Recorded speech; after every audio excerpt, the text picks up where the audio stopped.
my addiction started when I turned 14. I was molested at 14 by a family friend. I turned to drugs to numb that pain, to fill that void. I tried suicide once. It didn't work. The Lord had a calling on me. Then eventually I got into deeper drugs just to numb it. My life was all right. I worked. I tried to hide the best I could my addiction, but I guess other people saw it. But I was raised by my grandparents. After my grandmother passed, I really got into my addiction bad.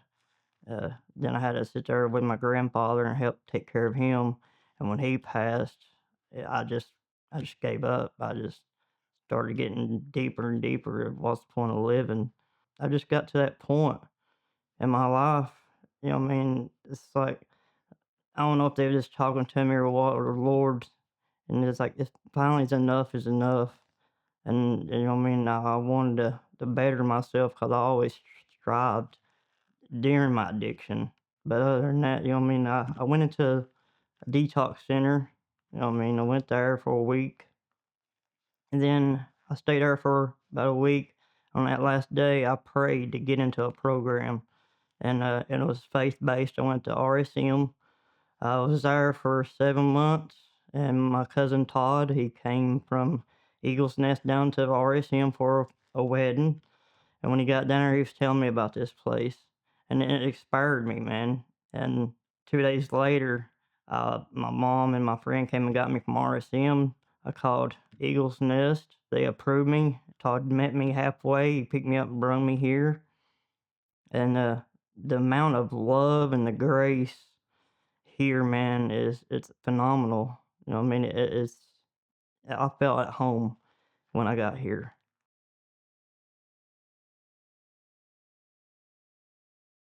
My experience here is the love of the brothers here and the staff members. They really care for you. If you ever need something, they're there for you. To walk you through healing, just to be a mentor, or just to give you the knowledge. They will not abandon you. They'll be right beside of you through thick and thin.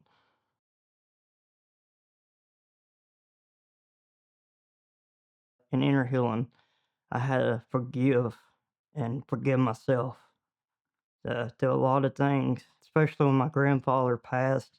Uh, I always had that guilt. It was my fault that I couldn't do nothing or save him, or I always carry that guilt, so I had to forgive myself for that. And that was the turning point. As soon as I forgave myself, and they walked me through healing and inner healing, that's when it really changed me. This program has. It showed me the grace and the forgiveness of forgiving yourself and others.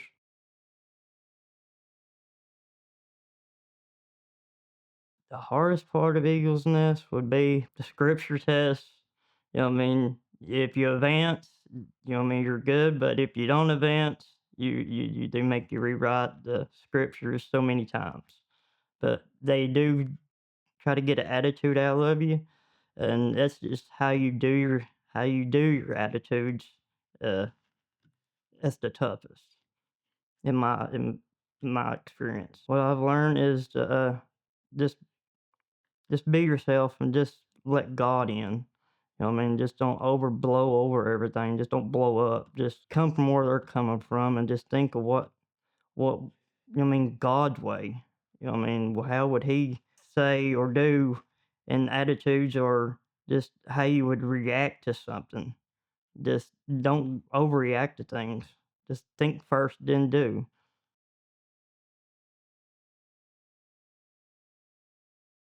It makes me feel like I accomplished and growing and striving, because now I've surrendered my life and I submitted my life to the Lord.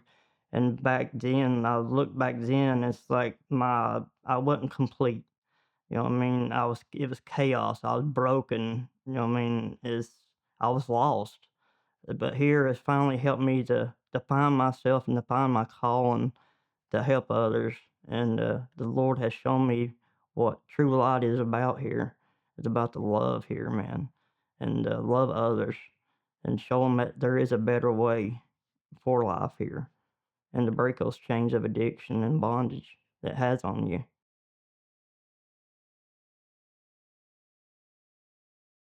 I would recommend Eagles Nest to just to anybody because this place will help you grow. It'll help you change. It'll help you change the perspective on things in life. It'll help you break the chains of addiction and bondage, just like it helped me. I recommend it to anybody. If you want to change your life, you gotta want it. You gotta work for it. You gotta have a mindset and a heart set to do your recovery.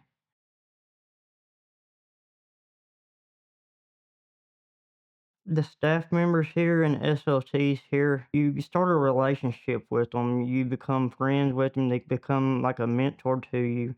They're a family. It's a family here. They go out of their way for you. They grow on you, and they do. They try to lead you down the right and righteous path of being a disciple for the Lord. You know what I mean? Because once you complete this program, your recovery never stops. It keeps growing, and they teach you that once you graduate, you can stay for stage 2, like I'm doing, and my recovery will never stop, and I have the accountability here for them to help me with my recovery, for them to be my accountability. Without this place, I'd probably still be lost out there, and I owe 'em my life.